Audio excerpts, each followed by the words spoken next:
नमस्कार, आप देख रहे हैं लाइव सिटीज। मैं हूं आपके साथ शिवम। मुख्यमंत्री नीतीश कुमार की अध्यक्षता में आज बिहार कैबिनेट की बैठक बुलाई गई थी। इस कैबिनेट की बैठक में बिहार सरकार के सभी मंत्रियों के साथ साथ सभी विभाग के जो अधिकारी थे वो मौजूद थे। आपको बता दें कि बिहार सरकार के अपर मुख्य सचिव एस सिद्धार्थ ने जानकारी दी है कि आज बिहार कैबिनेट में कुल 24 एजेंडों पर मुहर लगी है। क्या कुछ कह रहे हैं एस सिद्धार्थ, पहले आप वो सुने। परिषद में 24 एजेंडा पर स्वीकृति मिली।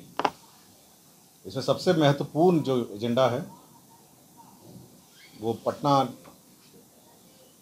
क्षेत्र में जल जमाव मुक्त करने के लिए 9 जोन में बांटे गए और उन 9 जोन के लिए कुल 957 करोड़ की योजना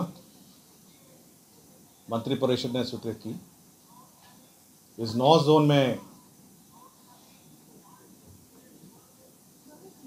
7 जोन जो हैं वो पटना के हैं और 2 जोन अन्य अगल बगल क्षेत्र फुलवारी हैं, दानापुर हैं, खगौल हैं, अन्य अगल बगल पटना के क्षेत्रों में जल जमाव मुक्त करने का निर्णय लिया गया। इसके अतिरिक्त ऊर्जा क्षेत्र में जो संरचना है, जो ट्रांसमिशन सिस्टम है, उसको सुदृढ़ करने का निर्णय लिया गया। इसके अंतर्गत पूर्वोत्तर बिहार विद्युत board, Bihar state power transmission company limited की संरचना प्रणाली जो है उसको सुदृढ़ करने हेतु बगहा चंपारण, गया औरंगाबाद, गया बाराचट्टी गया, दाऊदनगर औरंगाबाद, भोरे गया और बगहा पश्चिम चंपारण में 2/50 MVA क्षमता वाली 132-33 kVA जो लाइन है, ग्रिड लाइन है। नगीनगर की 3/50 MVA 132/33 kV ग्रिड लाइन है। उस संरचना लाइन के निर्माण की स्वीकृति दी गई और ये राशि जो है वो BRGF में जो प्राप्त हुई थी उस राशि से इसका निर्माण किया जाएगा। इसके अतिरिक्त Bihar state power transmission company के ही लिमिटेड के 220 kVA 132 kVA संरचना लाइन के नवीकरण एवं उसका रिपेयर एंड मेंटेनेंस के तहत रिकंडक्टरिंग का भी कार्य की स्वीकृति दी गई। इसके अंदर 498 करोड़ 55 लाख रुपए की स्वीकृति दी गई। तो ये 2 महत्वपूर्ण परियोजना हैं जो ऊर्जा क्षेत्र से संबंधित है।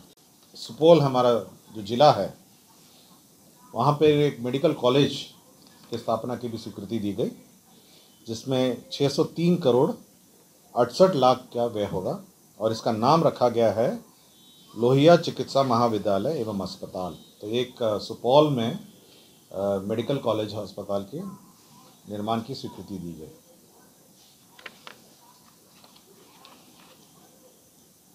नमामि गंगे के अंतर्गत जो हमारा 100% केंद्र प्रायोजित योजना है उसके अंतर्गत डेरियन सोन में sewerage treatment plant, interception and diversion system जो सोन नहर पे है उसकी स्वीकृति दी गई। डेरियन सोन में इंटरसेप्शन, डाइवर्शन और सीवरेज ट्रीटमेंट प्लांट स्वीकृति दी गई।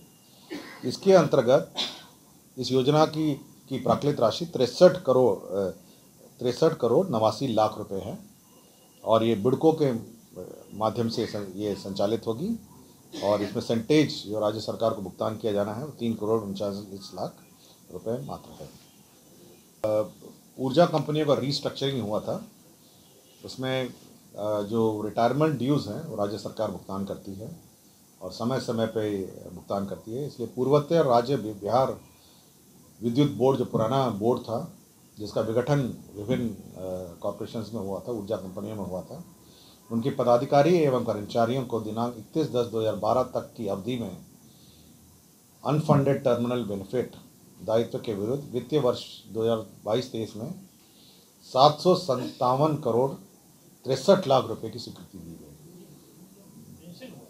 ये जो ऊर्जा कंपनी थी, जो ये पहले तो सिंगल कंपनी थी, फिर उसमें हम लोगों ने दक्षिण बिहार, नॉर्थ बिहार, साउथ बिहार उसको किया, फिर ट्रांसमिशन कंपनी अलग की, फिर जनरेशन कंपनी अलग बनाया, डिस्ट्रीब्यूशन कंपनी अलग बनाया। तो एक कट ऑफ डेट जो था, तब उस कट ऑफ डेट जिस तारीख को ये कंपनियां विघटित हुई, उस तक का लिए पेंशन और जो भी रिटायरल ड्यूज़ है वो राज्य सरकार भुगतान करती है, जो रिटायरल ड्यूज़ जिसको कहा जाता है। तो उसके अंतर्गत जो राज्य सरकार भुगतान करती है 797 करोड़ 63 लाख रुपए उस तारीख तक का भुगतान करती है। ये सब जो उस वक्त मैं गया, में आपके जानकारी होगा कि विष्णुपद मंदिर के सामने ये रबर डैम बन रहा है ताकि सालों भर पानी विष्णुपद मंदिर में श्रद्धालु को उपलब्ध हो गया में। तो उसी में यह सुनिश्चित करने के लिए कि जो शहर का गंदा पानी है वो इस डैम के पानी में मिले नहीं, तो इसलिए कैचमेंट नाला का निर्माण भी किया जा रहा है। और उस कैचमेंट नाले के साथ अब इस पूरे परियोजना की लागत जो है वो अब 334 करोड़ 38,33,000 मात्र हो गई है। सो अब शहर का जो गंदा पानी है वो भी अब इस डैम के अंदर नहीं जाएगा और इस कैचमेंट एरिया, इस कैचमेंट नाले से वो पानी को बाहर निकाल लिया जाएगा ताकि शुद्ध पानी जो है वो अब रबर डैम के अंतर्गत उपलब्ध हो सके। जो नियमावली हैं, 3-4 नियमावली है जो इसका संशोधन हुआ है, वो बिहार फाइलेरिया नियंत्रण तकनीकी कर्मी संवर्ग संशोधन नियमावली 2022 एक नियमावली का संशोधन हुआ है। बिहार परिवार न्यायालय संशोधन नियमावली 2022 की स्वीकृति, यह भी एक नियमावली है जिसका संशोधन हुआ है। लोक स्वास्थ्य अभियंत्रण विभाग के अंतर्गत शोध संवर्ग, जो हमारे वाटर टेस्टिंग जो काडर है, जो क्वालिटी लैब असिस्टेंट है और इन सभी का है, उसके नियमावली 2016 में बनी थी। तो शोध संवर्ग नियमावली 2022 उसमें उसका भी संशोधन किया है। जनसंपर्क विभाग में भी बिहार पत्र प्रतिनिधि मान्यता नियमावली 2008 की कंडिका 3 में संशोधन किया गया है। बिहार पत्रकार सम्मान पेंशन योजना नियमावली की कंडिका 8(3) में संशोधन किया गया है।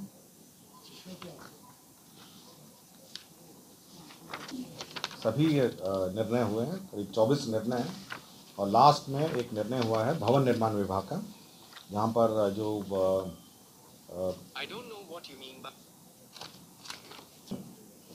सभा पटना में संग्रहालय का निर्माण कार्य की प्रशासनिक स्वीकृति करीब 38 करोड़ 76 लाख रुपए, एक म्यूज़ियम बनना है बिहार विधान मंडल के बगल में, तो इसकी स्वीकृति दी गई है। इसमें G+1 भवन बनना है, स्थल परिसर का विकास होना है, 4 दीवारी होना है, इलेक्ट्रिफिकेशन होना है, तो ये म्यूज़ियम का भी स्वीकृति दी गई है। और एक CFMS है और हमारे HRMS और हमारे जो WAMS का कंसल्टिंग एजेंसी है उसकी अवधि 1 साल और बढ़ाई गई है और उसमें 3 करोड़ 80,94,000 रुपये की स्वीकृति दी गई है। वित्त विभाग का ये प्रस्ताव था। तो यही हमारे मंत्रिपरिषद ने 24 एजेंडा पर आज स्वीकृति दी है। मैं भी सदस्य था। तो उसके बाद हम लोगों का था कि जो पटना का एक इंटीग्रेटेड ड्रेनेज प्लान बनना चाहिए और ताकि ये जल जमाव मुक्त पटना हो।